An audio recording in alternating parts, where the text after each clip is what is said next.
Howdy y'all. It's that time of the year again. And by that, Indianapolis Regionals. It's here. No matter what you're playing, VGC, Go, TCG, this video is for you. Your first tournament. Kind of nerve-wracking. It's a big step. A lot of you probably here for VGC. I myself mostly play VGC.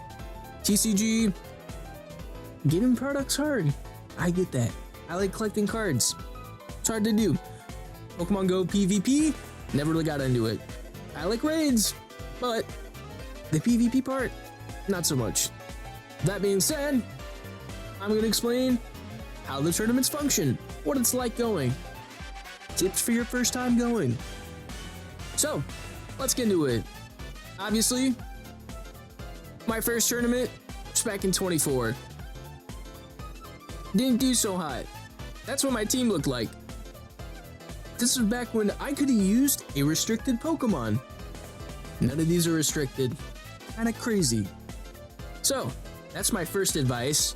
Make sure you know what format it is. If you're able, and since we're in Champions now, we have Megas, say we're in regulation whatever, and you're allowed to use Mega Rayquaza, the Primals, you know, Mega Mewtwo Y, Mega Mewtwo X, Complete Forms Zygarde, whatever restricted mon it is.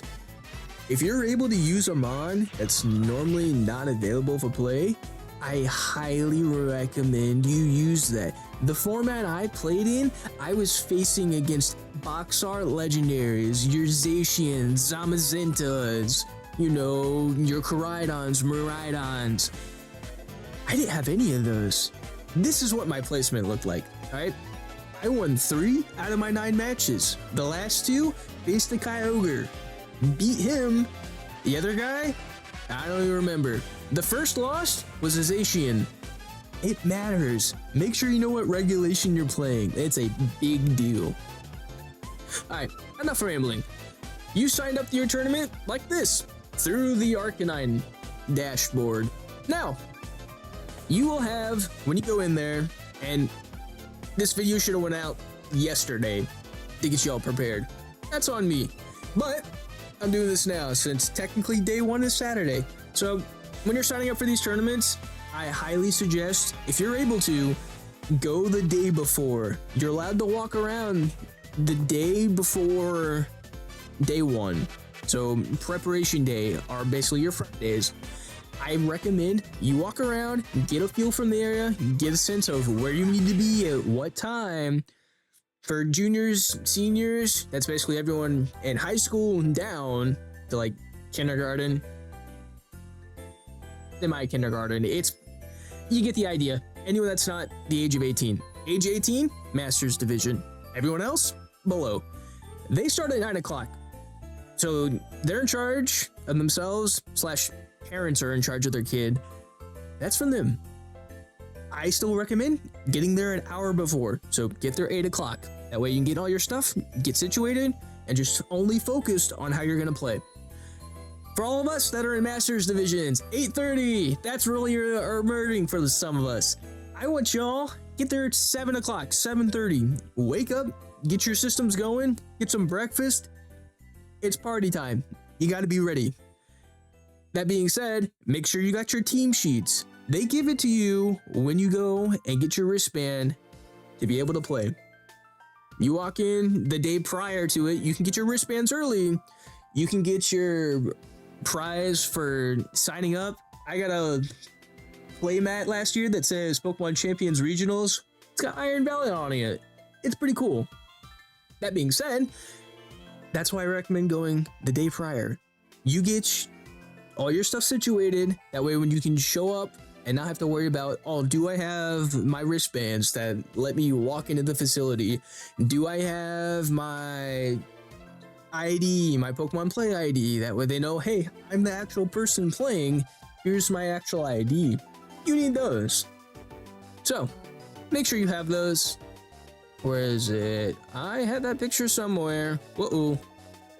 Anyway, yeah, your Pokemon Play ID. That's a very important one. Go to my player dashboard here, history. I pull this up. Here, this. People print these out, they put them in lanyards. This is important.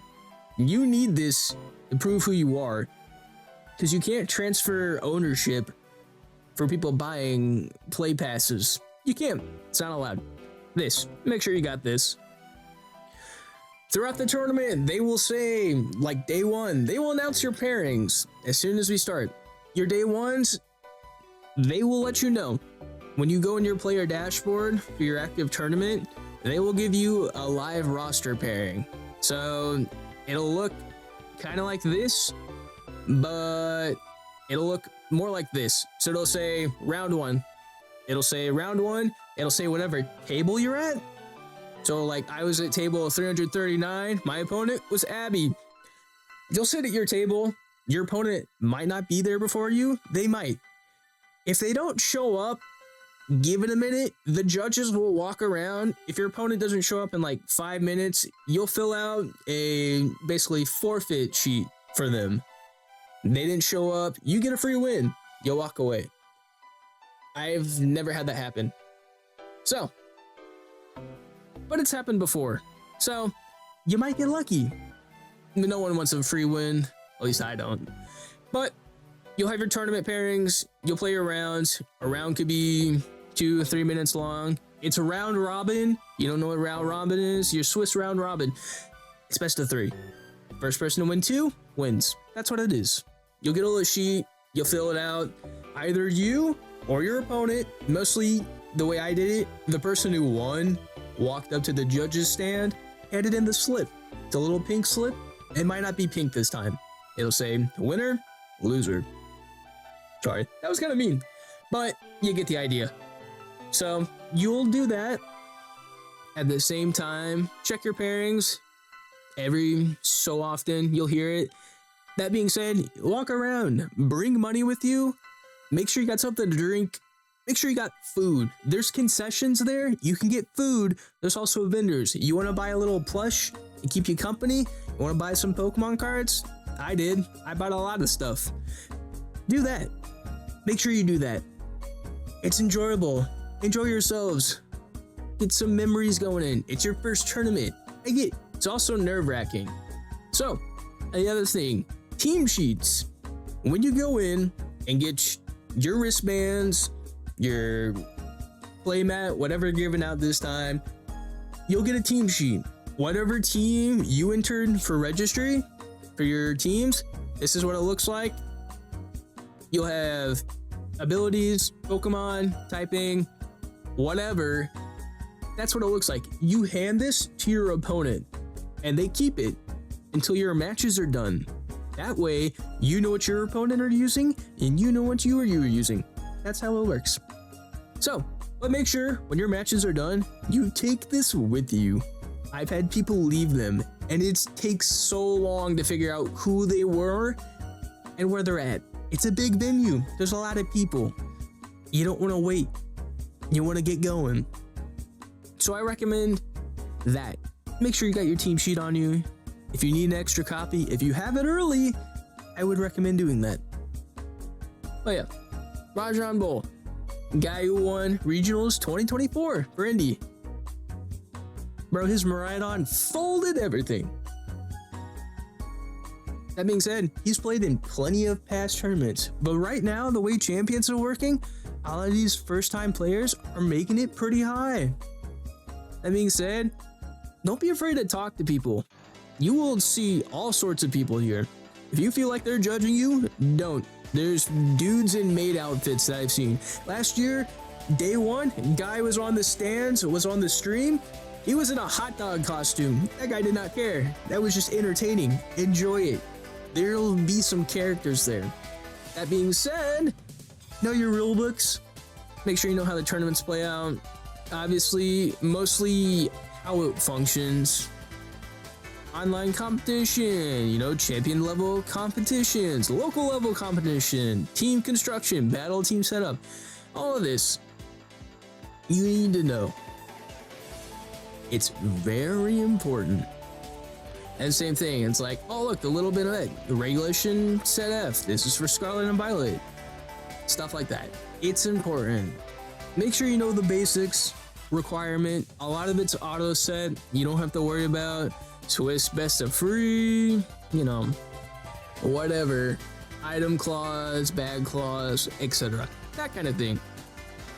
All of that, for the most part, is taken care of. But you still need to make sure you do what you're supposed to. So, how it worked when I went was your Switch went into airplane mode, right? And then you plugged into the dock that had a internet cable into it. You plugged your Switch onto that. After that, you had a wired controller since it's in airplane mode. Some people didn't do that. They got in trouble. I highly recommend you make sure you're using a wired controller. They might have changed that just so you don't come up into that issue of, oh, I'm supposed to have a wired controller. I didn't know that. Make sure you got one of those. Check the rule booking, double check it, triple check it like Santa checks his naughty list. Make sure you know what you're doing. Make sure you're not in any way like, oh, you can be just disqualified from the entire tournament because you did one thing wrong.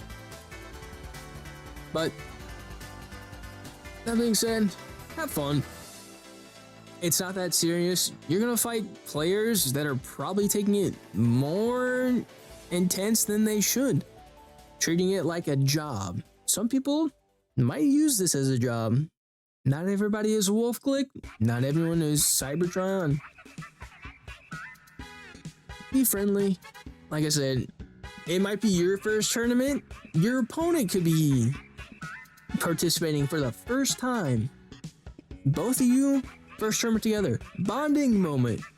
Talk about how it's going. Things you've dealt with. Stuff like that. It makes memories. Be friendly. That's all you gotta do. This community, a lot of people aren't nice. Don't be that one. Don't do it. I'm watching you. You don't want to be that guy. If you make it enough, you win enough, do day 2. Same thing. You come in early, get ready. Once the stages are set through enough, if you're performing well, you'll be asked to play on stage. That shocks people. It's kind of stressful. Don't stress out about it. You're literally on a camera for a live stream. You play the same. Just don't look like an idiot. By idiot, I mean don't do dumb things. Don't sit there, stick your tongue out, do 6-7, anything like that. Like I said, you're representing yourself along with a lot of other people that are playing the game. Don't be dumb. So, make sure you got your money, your food, your snacks, your wallet, your play ID, your team sheets, your wristband. That's really important. But more importantly, make sure you got a charger for your Switch. There's a lot of outlets out in the lobby. You could charge your phone. Charge your Switch. They might be used. That's the problem. Bring a portable charger. I went out and bought one just for the tournament. Why? I wanted to make sure my stuff was charged. I didn't want to fight my opponent. Boom, your Switch died. Oh, free win for them. And no one wants to do that. Make sure you're all set. You're all ready. Make sure you're mentally ready. Don't stress out about it. It's not that big of a deal. It's just another tournament with a lot of people. This isn't NAIC. This isn't Title for Worlds. You want to focus on you and how well you can play. So get out there, get battling, and if you're using Perish Trap, I don't like you.